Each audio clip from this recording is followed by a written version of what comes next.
Fue amada por millones, odiada por la realeza y perseguida por los medios. La princesa Diana no solo rompió las reglas de la monarquía, también rompió el corazón del mundo con su trágica muerte. Pero, ¿qué pasó realmente aquella noche? Esta es la historia detrás del mito, la vida, los escándalos y el misterio que rodea a Lady Di. Su nombre completo era Diana Frances Spencer y nació el 1 de julio de 1961 en Norfolk, Inglaterra. Sus padres fueron John Spencer, vizconde de Aldrough, y Frances Roche, una mujer de familia noble también, aunque de un menor rango. John y Frances se casaron cuando ella tenía solo 18 años y él 30. Fue un matrimonio marcado por la presión de tener un heredero varón. Y después del nacimiento de Diana como tercera heredera, su matrimonio comenzó a deteriorarse y finalmente se divorciaron cuando Diana tenía apenas 8 años. Al principio la custodia la tuvo la madre, pero tras una larga batalla legal y con el apoyo del abuelo paterno, el conde Spencer, la custodia fue pasada al padre. Después de esto, la infancia de Diana fue un poco inestable. A pesar de vivir entre lujos y castillos, sentía el vacío de una familia rota. Estudió en varios internados y luego pasó un tiempo en Suiza en una escuela de Finishing School. Este instituto era algo así como para formar señoritas de la alta sociedad, pero Diana no terminó el curso y la verdad es que se dice que a ella la escuela no se le daba muy bien. Así que regresó a Londres y comenzó a vivir sola trabajando en una guardería, algo que le encantaba porque ella amaba a los niños. En esa época conoció al príncipe Carlos, pero no fue a través de ella directamente, sino por su hermana mayor, Sara, quien había tenido un breve romance con Carlos. Después de esto, Carlos se interesó por Diana, quien en aquel entonces tan solo tenía 19 años. Al principio, la relación entre Carlos y Diana fue más bien rápida y formal, ya que se vieron pocas veces antes del compromiso, y con pocas veces me refiero a 13 ocasiones. Pero Diana era dulce, joven y sobre todo vista como la candidata ideal por la familia real. Era de familia noble, no tenía escándalos ni un pasado amoroso, muy diferente a otras mujeres con las que Carlos había salido. Pero detrás de toda esta historia de cuento de hadas había algo que Diana no sabía. Carlos nunca había dejado de estar enamorado de Camilla Parker. Ellos habían tenido una relación años antes, pero Camilla no era considerada apta para casarse con el futuro rey. Así que mientras Diana soñaba con un matrimonio perfecto, Carlos seguía viéndose y escribiéndose con Camilla. Incluso antes de casarse, Diana comenzó a notar señales, como un brazalete que Carlos le había enviado a Camilla. Un día antes de la boda, según confesó tiempo después, Carlos le confesó que no la amaba y que aún tenía sentimientos por Camilla, pero aún así el compromiso siguió adelante. Y en 1981 se celebró la famosa boda, vista por millones, pero como Diana misma dijo años después, éramos 3 en este matrimonio, así que estaba un poco abarrotado. Durante el matrimonio, Carlos fue frío, distante, a veces cruel y seguía en contacto constante con Camilla, lo que hizo que Diana se sintiera cada vez más sola. Ella comenzó a sufrir trastornos alimenticios como la bulimia y tuvo episodios de depresión, pero en público sonreía, saludaba y todos pensaban que era la princesa perfecta. Desde el principio conectó con la gente. No era como las otras figuras de la realeza. Era cálida, cercana, miraba a los ojos, abrazaba a la gente, tocaba a los enfermos sin miedo, incluso a pacientes con VIH, en una época en que muchos los evitaban. También fue muy conocida por hacer mucho trabajo humanitario. Visitaba hospitales, refugios, campos de minas antipersonas. Era como si por primera vez alguien de la realeza realmente se preocupara por el pueblo. Y además de esto, Diana comenzó a romper protocolos sin permiso. Usaba vestidos que se consideraban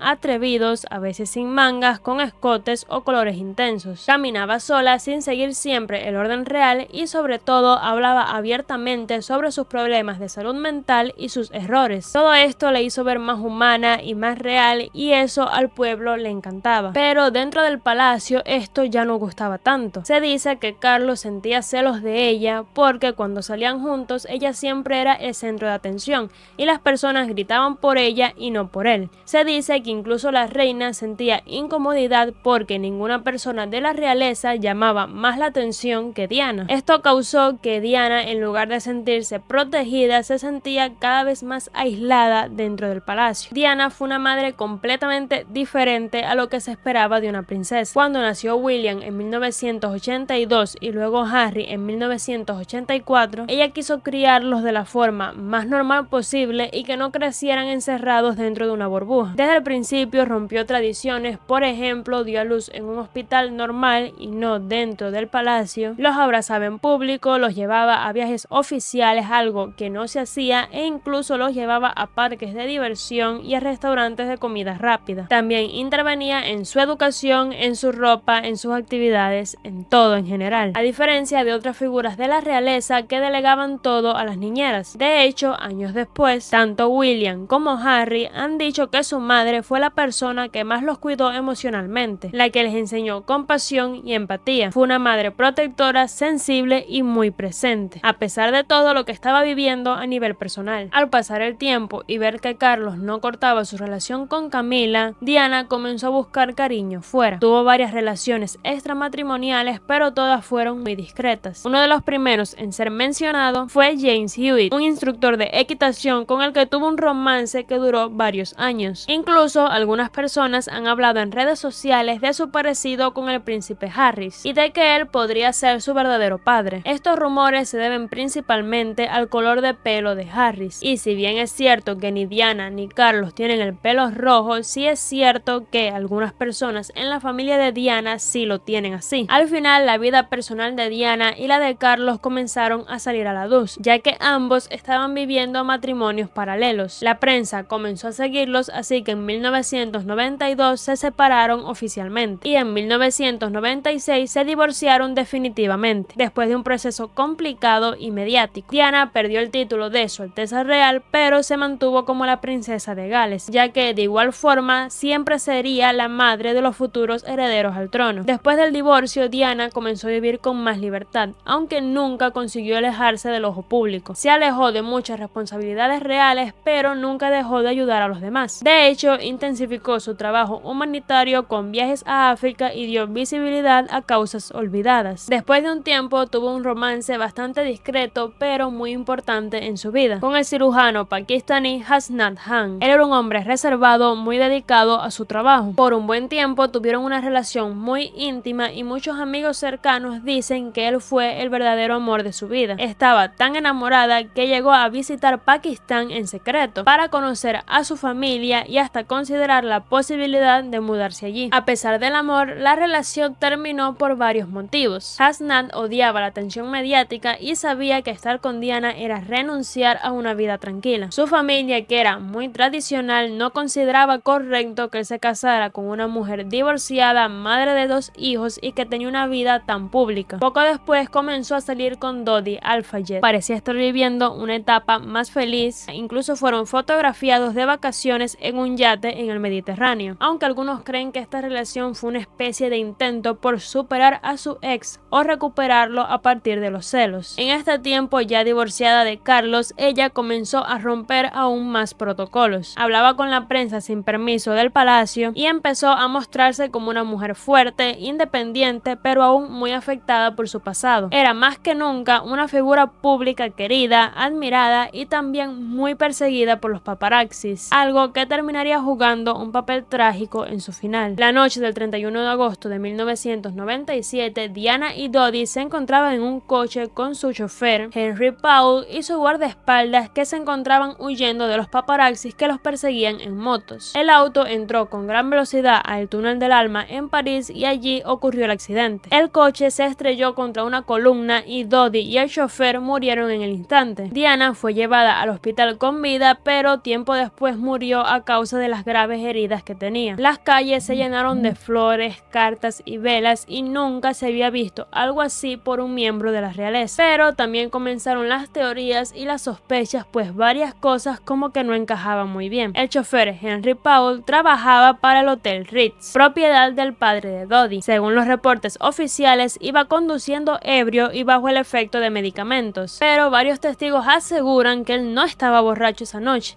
Además, la prueba de alcohol dio un nivel demasiado alto, tal que si lo hubiera estado borracho habría sido evidente, lo que llevó a muchos a pensar que la prueba de alcohol había sido alterada, o sea que habían cambiado la sangre. El accidente ocurrió en el túnel del Alma en París, que supuestamente tenía cámaras de seguridad, pero ninguna grabación existe de ese momento exacto. Las autoridades dijeron que las cámaras no estaban funcionando, lo cual pareció muy conveniente para las personas que no creen en esta versión. versión. Diana no murió al instante. Ella estaba con heridas muy graves, pero aún tenía vida cuando llegaron los paramédicos. Sin embargo, el tiempo que tardaron en llevarla al hospital fue inusualmente largo, más de 1 hora y 45 minutos, aunque el hospital estaba a solo unos kilómetros. Además, no la llevaron ni siquiera al hospital más cercano, sino a uno que estaba más alejado. Quizás si no se hubieran demorado tanto, la historia habría sido diferente. El padre de Dodi, Mohammed Al-Fayed, siempre insistió en que la muerte de su hijo y de Diana fue planeada. Acusó directamente al servicio de inteligencia británico y a la familia real de haber planeado todo esto porque supuestamente ellos no querían que Diana se casara con un musulmán ni que tuviera una familia fuera del círculo real. De hecho, él asegura que Diana estaba embarazada de su hijo, aunque algunas personas cercanas a Diana dicen que ella no planeaba casarse con él ni tener hijos. Meses antes de morir, Diana escribió una carta que decía: "Mi esposo está planeando un accidente en mi coche para dejarme fuera de escena". Esta carta fue entregada a su mayordomo y salió a la luz años después, y la verdad es que está muy loco todo esto porque al final murió de esta forma. La autopsia se hizo rápidamente y los detalles no fueron revelados al público. Además, el cuerpo fue embalsamado muy pronto, lo que impidió ver si realmente estaba embarazada. Estas y otras inconsistencias llevaron a las personas a generar muchas teorías, aunque la más famosa es que todo fue planeado por la familia real. Según esta teoría, Diana representaba una amenaza para la realeza y ya no podían controlarla. Se había divorciado, hablaba con la prensa, rompía los protocolos y, según esta teoría, también podría haber revelado información secreta de la realeza. Tenía una relación con un musulmán y, si los rumores sobre el embarazo eran ciertos, el futuro rey William tendría un hermano no británico y no cristiano, algo que al parecer no les convenía. Podrían haber manipulado el coche antes del accidente dañando los frenos, o incluso algunas personas plantean que los paparazzis podrían haber sido agentes encubiertos y que su objetivo era provocar un destello de luz con los flashes que cegara al conductor. Aunque nada ha sido probado oficialmente, para muchos Diana murió con más preguntas que respuestas para que todo haya sido un accidente. Lo que sí fue evidente fue la frialdad por parte de la familia real después de su muerte, en especial por la reina, lo que generó críticas y también ayudó a que todas estas teorías siguieran creciendo. A pesar de su vida corta, el legado de Diana es enorme. Más que una princesa, fue una mujer que rompió barreras y que mostró que se podía ser parte de la realeza sin perder la humanidad. Gracias por quedarte hasta el final. No olvides suscribirte, activar la campanita y darle like si te gusta este tipo de contenido. Nos vemos en el próximo video.